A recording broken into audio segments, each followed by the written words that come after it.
اللہم صلی علی سیدنا و مولانا محمد معدن الجود والکرم و آلہ و صحبہ و بارک وسلم علیہ۔ الحمد ڈائنامک ورلڈ میں تمام طلباء و طالبات کو خوش آمدید ہے۔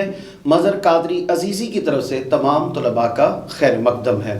آئیے بیٹا آج کے لیکچر کی طرف چلتے ہیں۔ آج کا ہمارا لیکچر اسلامیت لازمی انٹرمیڈیٹ پارٹ 1 باب نمبر 4 لیکچر نمبر 3 ہمارے پاس ہے۔ یاد رکھیے بیٹا یہ جو آج کا لیکچر ہے قرآن مجید کی خصوصیات اور خوبیاں جو ہے یہ اس کا پارٹ 2 ہے، اور اس سے پہلے والا حصہ آپ لوگ دیکھ چکے ہوں گے جو آپ لوگوں کے سامنے قرآن مجید کی خصوصیات اور خوبیاں جو ہیں اس میں بیان کیا جا رہا تھا، اور اس میں جو ٹاپک تھا اعجاز القرآن اس کو جو تھے ہم لوگ اس کو ڈسکرائب کر رہے تھے۔ وہیں سے آج اپنے لیکچر کا آغاز کرتے ہیں۔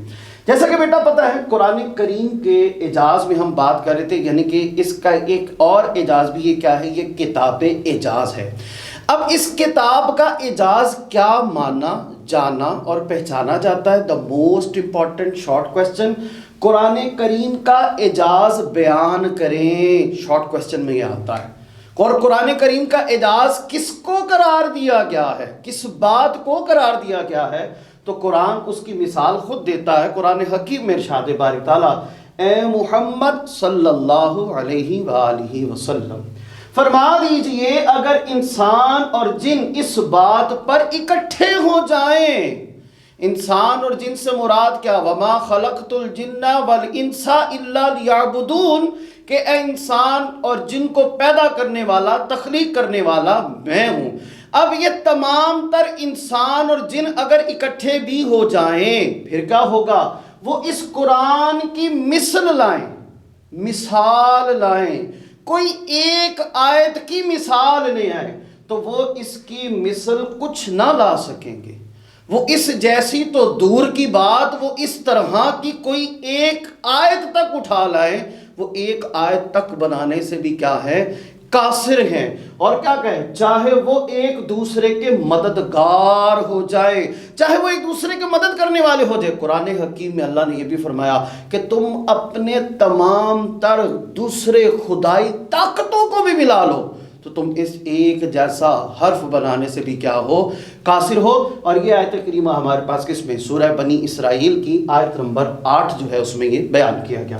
کہتے قرآن کی مثل کوئی دوسری کتاب ہو سکتی ہی نہیں ہے۔ قرآن کی مثل، قرآن جیسی کتاب جو ہے کوئی دوسری کتاب نہیں ہوتی۔ کہتے ہیں قرآن تیری رحمت کا دیوان نظر آیا، آقا تیری صورت تیری سیرت کا عنوان نظر آیا، ما زاغ آنکھیں والشمس رخ ناصر، قرآن کے چہرے پر قرآن نظر آیا۔ قرآن نازل کس پر ہوا؟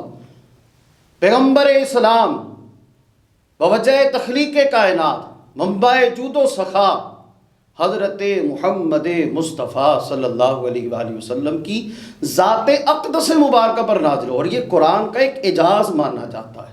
اور یہ قرآن کا یہ اعجاز ہے کہ اس جیسی کوئی اور کتاب جو ہے وہ نہیں ہو سکتی ہے۔ اس کے بعد کہتے ہیں روحانی اور جسمانی تزکیہ کا ذریعہ۔ تزکیہ کہتے ہیں کہ جانچ پڑتال کرنا، ٹھیک ہے۔ اب اس میں کیا کہتے ہیں، اے لوگو، قرآن حکیم یہاں پہ فرما رہے، اے لوگو تمہارے پاس رب کی طرف سے ایسی نصیحت، نصیحت سے مراد قرآن کیا کرتا ہے، نصیحت دیتا ہے۔ کیا کرتا ہے؟ نصیحت دیتا ہے کہ آئی جو سینوں میں موجود بیماریوں کے لیے کیا ہے، شفا، موجود بیماریوں کے لیے کیا ہے، شفا ہے۔ کیا ہے؟ شفا ہے۔ اور انسانوں کے لیے ہدایت اور اہل ایمان کے لیے رحمت ہے۔ قرآن حکیم میں اللہ رب العزت کی ذات نے ارشاد فرمایا قرآن حکیم کے اندر ہر ایک بیماری کا علاج کیا ہے، موجود ہے، سوائے موت کے۔ موت کے علاوہ ہر ایک چیز کا، ہر ایک مرض کا کیا ہے، علاج جو ہے وہ کیا ہے، موجود ہے۔ ایک دفعہ حضرت سیدہ فاطمہ الزہرا رضی اللہ تعالیٰ عنہ، حضرت سیدہ کائنات، آپ ایک دفعہ بیمار ہوئیں، اور یہ آپ کی طرف سے نصیحت بھی ہے، آپ کی طرف سے دیا ہوا ایک بڑا پیارا خوبصورت نسخہ جا بھی ہے، اور وہ نسخہ یہ ہے کہ اگر کوئی شخص اگر کوئی شخص جو ہے بیمار ہو جائے اور کسی ایسے مرض میں لاحق ہو جائے اور ایسا لا علاج مرض اس کو لاحق ہو جائے، اور بزرگوں کی طرف سے بھی یہ نسخہ جو ہے یہ عطا کیا جاتا ہے کہ اس کو سورہ فاتحہ پڑھ کر دم کی جائے 7 مرتبہ، تو اس کو وہ مرض کیا ہوتا ہے، دور ہو جاتا ہے۔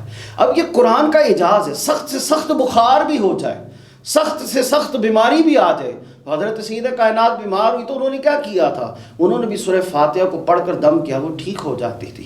یعنی کہ یہ قرآن کا اعجاز مانا جاتا ہے۔ اور قرآن کا اعجاز کیا ہے؟ قرآن شفا والی کتاب ہے۔ قرآن کون سی کتاب ہے؟ قرآن نور والی کتاب ہے۔ قرآن کون سی کتاب ہے؟ قرآن حکمت اور بصیرت والی کتاب ہے۔ قرآن کون سی کتاب ہے؟ قرآن ایک ایسی کتاب ہے جس میں تمام تر مخلوقات کے لیے کیا ہے، رہنمائی اور ہدایت کا ذریعہ ہے۔ دین اگلی ہیڈنگ کی طرف ہم لوگ چلتے ہیں۔ اگلی ہیڈنگ ہمارے پاس آ رہی ہے جناب یہاں پر، واضح احکامات۔ اللہ ہی ہے جس نے حق کے ساتھ یہ کتاب اور میزان کس کو کہا جاتا ہے؟ شریعت محمدی صلی اللہ علیہ وآلہ وسلم۔ سر شریعت کس کو کہا جاتا ہے؟ شریعت قانون کو کہا جاتا ہے۔ شریعت کس کو کہا جاتا ہے؟ قانون کو۔ کیا کیا شریعت محمدی صلی اللہ علیہ وآلہ وسلم نازل کی ہے؟ یاد رکھیے اللہ رب العزت کی ذات نے قرآن حکیم میں واضح احکامات، واضح طور پر ہر ایک چیز کو کھول کھول کر کیا کر دیا ہے، بیان فرما دیا ہے۔ اس کے بعد اگلی بات کی جائے آسان، قابل فہم اور مکمل کتاب، یعنی کہ اس کتاب میں کوئی گنجائش ہی نہیں ہے کہ شاید ابھی اس کا کوئی پارٹ آنے والا رہتا ہے، شاید اس کا کوئی حصہ آنے والا رہتا ہے۔ اور یہاں پر کیا کہتے ہیں، ہم نے قرآن کو نصیحت کے لیے، نصیحت کس کو کہتے ہیں، نصیحت کس کو کہا جاتا ہے؟ نصیحت اسے کہا جاتا ہے جس کی بات پر عمل پیرا ہو کر اپنی زندگی کو بہتر سے بہتر بنایا جا سکتا ہے۔ کہتے ہیں ہم نے قرآن کو نصیحت کے لیے کیا کر دیا، آسان بنا دیا۔ پھر ہے کوئی نصیحت قبول کرنے والا؟ قرآن فرما رہا ہے کیا کوئی اور شخص ہے، کیا کوئی ہے ایسا بندہ جو اس نصیحت کو کیا کرے، قبول کر لے؟ اور یہاں پر کیا ہے، یہ آسان کتاب ہے، قابل فہم کتاب ہے، اس کو کہتے ہیں نا حکمت و دانائی والی کتاب ہے، جس پر عمل پیرا ہو کر آپ اپنی دنیاوی اور اخروی زندگی کو کیا کر سکتے ہو، کامیاب اور حسین و ترین بنا سکتے ہو۔ آئیے لاسٹ ہیڈنگ کی طرف چلتے، کہتے ہیں تصدیق کرنے والی کتاب۔ تصدیق کس بات کی کرتی ہے یہ کتاب؟ کہتے ہیں قرآن مجید سابقہ الہامی کتابوں کی تصدیق کرتا ہے۔ دا موسٹ امپورٹنٹ MCQs، قرآن مجید کیا کرتا ہے؟ سابقہ الہامی کتابوں کی تصدیق کرتا ہے۔ واحد کتاب ہے جس کے ہر حرف پڑھنے کے بدلے 10 نیکیاں ملتی ہیں۔ کتنی نیکیاں ملتی ہیں؟ 10 نیکیاں ملتی ہیں۔ دا موسٹ امپورٹنٹ MCQs، قرآن حکیم کے ایک حرف پڑھنے کے بدلے کتنی نیکیاں ملتی ہیں؟ تو میرے بچوں یاد رکھو 10 نیکیاں ملتی ہیں۔ کتنی نیکیاں ملتی ہیں؟ 10 نیکیاں ملتی ہیں۔ اس کے بعد کیا فرمایا؟ حفظ کرنے والے کو، قرآن کو اپنے سینے کے اندر سما لینے والا، حافظ قرآن جس کو کہا جاتا ہے۔ اور حافظ قرآن کے بارے میں کیا بات کہی جاتی ہے، اور حافظ قرآن کا رتبہ، حافظ قرآن کا جو مقام ہے وہ کیا ہے؟ کہتی حفظ کرنے والے کو جنت کا محل عطا ہوگا۔ ہم نے دنیا میں نا بہت بڑے بڑے محلات دیکھے ہیں، ہم نے دنیا میں بہت بڑے بڑے محل دیکھے ہیں، بادشاہوں کے دیکھے ہیں، ہم نے رئیسوں کے بڑے بڑے محل دیکھے ہیں، لیکن یاد رکھو وہ محل دیکھتے ساتھ ہم لوگ دھنگ، حیران اور پریشان رہ جاتے ہیں۔ ذرا اس محل کا اندازہ اپنے ذہن میں لے کر آؤ، ذرا اس محل کو اپنے امیجینیشن کر کے دیکھو کہ وہ محلات کیسے ہوں گے، وہ محل کیسے ہوں گے جو اللہ رب العزت کی ذات نے قرآن حکیم کو زبانی یاد کرنے والے کو عطا کرنے ہیں۔ کس کو کرنے ہیں؟ قرآن کریم کو حفظ کرنے والے کو کیا ملے گا؟ جنت کا محل عطا ہوگا۔ اور یہ قرآن کیا ہے؟ گناہوں کی بخشش کا ذریعہ ہے۔ کس کی بخشش کا ذریعہ ہے؟ گناہوں کی بخشش کا ذریعہ ہے۔ اور دا موسٹ امپورٹنٹ کیا؟ یہ کتاب روز قیامت شفاعت کرے گا۔ یہ کتاب کیا کرے گی؟ روز محشر، روز قیامت شفاعت کرے گا۔ قرآن کیا کرے گا؟ روز محشر ہماری شفاعت کرے گا۔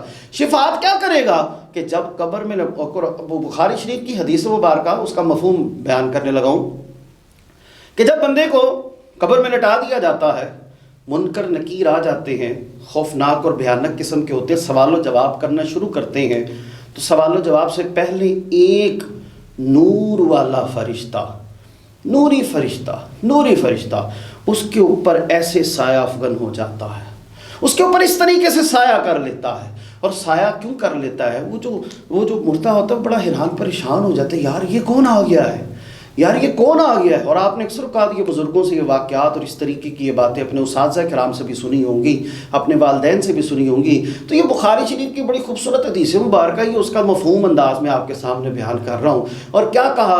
کہتے ہیں کہ جب وہ منکر نکیر سوال و جواب کے لیے آتے ہیں، ایک نوری فرشتہ اوپر پر بچھائے ایسے جو ہے اس شخص کے اوپر ایسے سایہ افغن ہو جاتا ہے۔ اور سایہ افغن ہوتا ہے نا، تو وہ منکر نکیر پوچھتے ہیں کہ ہاں بھائی، منکر نکیر کے ساتھ اس فرشتے کا اور منکر نکیر کا آپس میں ڈائلاگ شروع ہو جاتا ہے۔ اب وہ جو فرشتہ اوپر سے ایسے اوپر سایہ افغن ہوتا ہے نا، وہ فرشتہ یہ کہتا ہے، اے منکر نکیر، پہلے تم مجھ سے وعدہ کرو، تم اس کو کچھ نہیں کہو گے، تم اس کو ڈراؤ گے نہیں، تم اس سے آسان، یعنی کہ اس کے لیے جتنی آسانیاں ہو سکتی ہیں آسانیاں پیدا کرو گے۔ تو وہ جو بیٹھا ہوا مردہ ہوتا ہے بڑا حیران پریشان ہو جاتا ہے، کہتا ہے ایک بات اور میرے سے مانو، کیا کرو گے تم کہ اس کے لیے نا نوری مخمل کا خوبصورت حسین و جمیل جو ہے وہ بستر بھی تم تیار کرو گے، جس میں اس کو کیا کیا جائے گا؟ آرام سے لٹا دیا جائے گا، وہ اس کے لیے تم نے تیار کرنا۔ منکر نکیر کہتے ہیں جی ٹھیک ہے جی۔ اب وہ جو مردہ ہوتا ہے نا وہ حیران پریشان ہو جاتا ہے، اور اس نوری فرشتے جو اس کے اوپر سایہ افغن ہوتا ہے اس سے پوچھتے ہیں کہ اے فرشتے تو یہ تو بتا تو کون ہے، اے فرشتے یہ بتا تو کون ہے؟ تو وہ فرشتہ کیا کہتا ہے؟ بندے میں تیرا قرآن ہوں، جس سے تو کیا کرتا تھا؟ محبت کرتا تھا، جس کو تو کیا کرتا تھا؟ روز کھولتا تھا، جس کو تو کیا کرتا تھا؟ چومتا تھا، اس سے پیار کرتا تھا، اس سے محبت کرتا تھا۔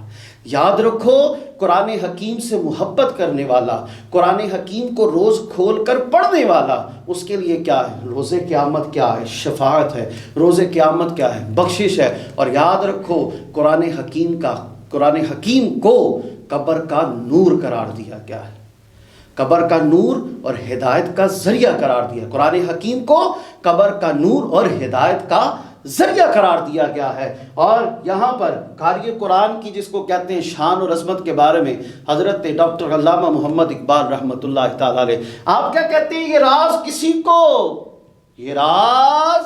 کسی کو نہیں معلوم کہ مومن، یہ راز کسی کو نہیں معلوم کہ مومن کیا قاری نظر آتا ہے، حقیقت میں ہے قرآن، قاری نظر آتا ہے، حقیقت میں ہے قرآن۔ اور یاد رکھیں اس ٹاپک کے آخر میں شکوہ اور جواب شکوہ اور علامہ اقبال رحمۃ اللہ تعالی علیہ کا ایک نظریہ جو ہے وہاں پر تخلیق کیا گیا ہے۔ تو جواب شکوہ کے اندر حضرت علامہ اقبال رحمۃ اللہ تعالی علیہ نے آپ نے بڑے خوبصورت انداز میں وہاں پر جواب شکوہ لکھا، اور مسلمانوں کی پستی کا جو ہے نا، مسلمان جو زوال کا شکار ہو رہا ہے اس کا حال جو ہے وہ بیان کیا۔ آپ کہتے ہیں ہر کوئی مست میں ذوق تن آسانی ہے، تم مسلمان ہو یہ انداز مسلمانی ہے، تم مسلمان ہو یہ انداز مسلمان۔ کیا مسلمانوں کا انداز اس طریقے کا ہوتا ہے؟ مسلمانوں کا انداز اس طریقے کا نہیں ہوتا۔ کیا یہ طرز زندگی تمہاری اس طرح کی ہوتی ہے؟ نہیں، اس طرح کی نہیں ہوتی ہے۔ اقبال یہاں پر کیا کہتا ہے؟ اپنی ملت پر قیاس اقوام مغرب سے نہ کر، خاص ہے ترکیب میں قوم رسول ہاشمی۔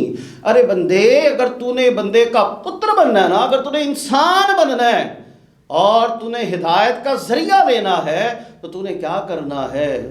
رسول کریم صلی اللہ علیہ وآلہ وسلم کی قوم رسول ہاشمی کو دیکھنا ہے کہ وہ کس طریقے سے ہدایت پر آئے، وہ کس طریقے سے ہدایت کے سرچشمے جو ہیں ان کو عطا ہوئے، اور وہ ایک ہی سرچشمہ ہدایت تھا، لَقَدْ كَانَ لَكُمْ فِي رَسُولِ اللَّهِ أُسْوَةٌ حَسَنَةٌ، کہ بے شک تحقیق نبی کریم صلی اللہ علیہ وآلہ وسلم کو کیا کر دیا گیا؟ تمہارے لیے ہدایت کا ذریعہ بنا دیا گیا ہے۔ اس کے بعد اقبال کیا کہتا ہے؟ حیدری فقر ہے، حیدری فقط ہے نے دولت عثمانی ہے۔ پہلے کے مسلمانوں کی اگر بات کی جائے تو یہ کیا ہوتا تھا، ان کے اندر حیدر کرار جیسی جرت ہوتی تھی۔ ہر لحظہ ہے مومن کی نئی شان نئی آن، گفتار میں کردار میں اللہ کی برہان، اقبال یہاں پر یہ کہتا ہے۔ اور اقبال یہاں پر جواب شکوہ میں کیا بات کہہ رہا ہے، کہتا ہے تم کو اسلاف سے کیا نسبت روحانی ہے؟ اے بندے، تم کو اسلاف سے جو پرانے بزرگان دین ہیں، انبیاء کرام علیہ السلام، اس سے کیا تمہیں نسبت روحانی ہے؟ تمہارے ذلیل و خوار ہونے کی آج کے معاشرے میں جو سب سے بڑی وجہ ہے وہ یہاں پر اقبال نے اس شعر میں بیان کر دی۔ اور اقبال کہتا ہے وہ زمانے میں موزز تھے مسلمان ہو کر، وہ زمانے میں موزز تھے مسلمان ہو کر، تم خار ہوئے تارک قرآن ہو کر۔